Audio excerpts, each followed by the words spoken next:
Hi అండి, welcome back to my channel. మరొక రెసిపీతో వచ్చేసాను. ఈ రొట్టె చూస్తున్నారు కదా, రాగి పిండితో చేసింది. చాలా టేస్టీగా ఉంటుంది. షుగర్ డయాబెటిక్స్ ఉన్న వాళ్ళు కూడా ఈ రొట్టె తింటే షుగర్ కంట్రోల్లో ఉంటుంది. దీన్ని చేసుకోవడం కూడా చాలా ఈజీ. పిల్లలు కూడా పెట్టచ్చు, ఇష్టంగా తింటారు. దీనికోసం 2 కప్పుల రాగి పిండిని తీసుకున్నాను. మనం ఇంట్లో ఎంతమంది ఉంటామో, ఎన్ని రొట్టెలు చేయాలి అనుకుంటున్నామో దాన్ని బట్టి మనం పిండిని తీసుకోవాలి. ఇందులోకి ఒక 1/2 టేబుల్ స్పూన్ జీలకర్రని కూడా వేసుకోండి.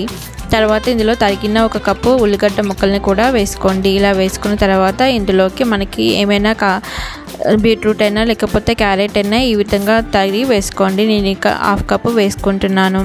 ఇంకా పిల్లల కోసం చేసినాను కాబట్టి కలర్ఫుల్గా ఉండడానికి, ఇంకా వాళ్ళకి ఇంకా మామూలుగా వెజిటేబుల్స్ పెడితే తినరు కదా, అందుకని ఈ విధంగా చేస్తున్నాను. ఇందులోకి కొద్దిగా కరివేపాకుని, కొద్దిగా కొత్తిమీరని కూడా వేసుకొని కొద్దిగా సాల్ట్ని వేసుకున్నాను.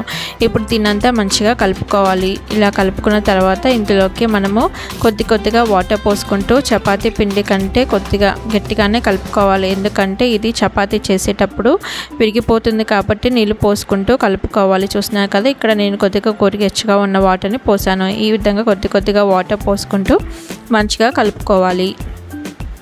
మీలో ఎవరైనా ఫస్ట్ టైం నా ఛానల్ని చూస్తున్నట్లయితే ప్లీజ్ నా ఛానల్ని సబ్స్క్రైబ్ చేసుకోండి.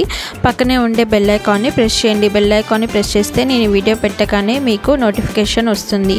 చూస్తున్నా కదా, ఈ విధంగా కొద్దిగా వాటర్ పోసుకుంటూ ఈ విధంగా స్పూన్తో కలుపుతున్నాను. ఈ విధంగా మనము కొద్దిగా వాటర్ పోసుకుంటూ కలుపుకోవాలి. ఒకేసారి వాటర్ పోస్తే మరీ మెత్తగా అయిపోతుంది. అందుకని చూసుకొని కొద్దిగా కలుపుకోవాలి.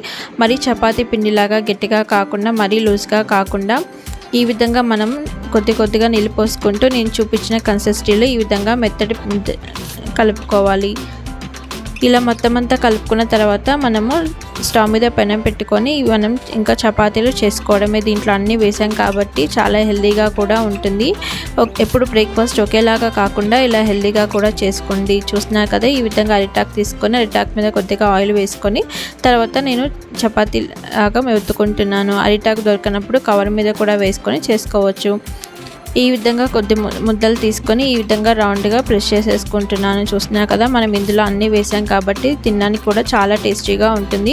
డయాబెటీస్ ఉన్న వాళ్ళు ఎప్పుడు రాగి జావే తాగుతూ ఉంటారు కదా, వాళ్ళకి ఈ విధంగా వెరైటీగా కూడా చేసి పెడితే వాళ్ళు చాలా ఇష్టంగా కూడా తింటారు.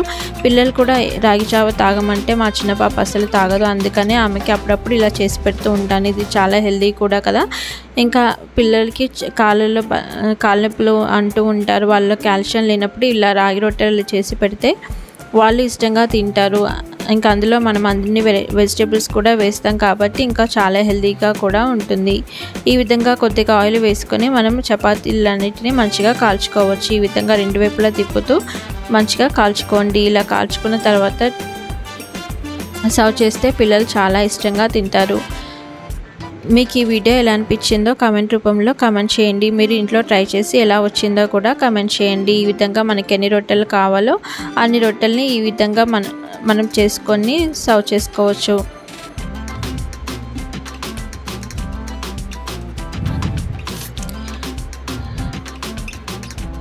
ఈ విధంగా మధ్యలో హోల్స్ చేసుకుంటూ ఈ విధంగా చపాతీలాగా మనకి ఎన్ని కావాలో అన్ని చేసుకొని ఈ విధంగా పెనం మీద వేసుకొని నూనె లేదా నెయ్యి వేసుకొని కూడా కాల్చుకోవచ్చు. చాలా టేస్టీగా కూడా ఉంటుంది. ఈ విధంగా మనము ఆయిల్ వేసుకుంటూ కాల్చుకుంటే కొద్దిగా మంచి టేస్టీగా, ఆయిల్ అవసరం లేదు అనుకుంటే కూడా ఆయిల్ అవసరం లేకుండా కూడా కాల్చుకోవచ్చు. ఈ విధంగా మనము రాగి రొట్టెల్ని అప్పుడప్పుడు బ్రేక్ఫాస్ట్ కింద లేకపోతే ఈవినింగ్ స్నాక్స్ కింద కూడా పిల్లలకి చేసి పెడితే చాలా ఇష్టంగా తింటారు. మీకు ఈ వీడియో ఎలా అనిపించిందో కామెంట్ రూపంలో కామెంట్ చేయండి. మీకు ఈ వీడియో నచ్చితే మీ ఫ్యామిలీ అండ్ ఫ్రెండ్స్కి కూడా నా వీడియోని షేర్ చేయండి. Please subscribe to my channel. Thanks for watching. Please subscribe.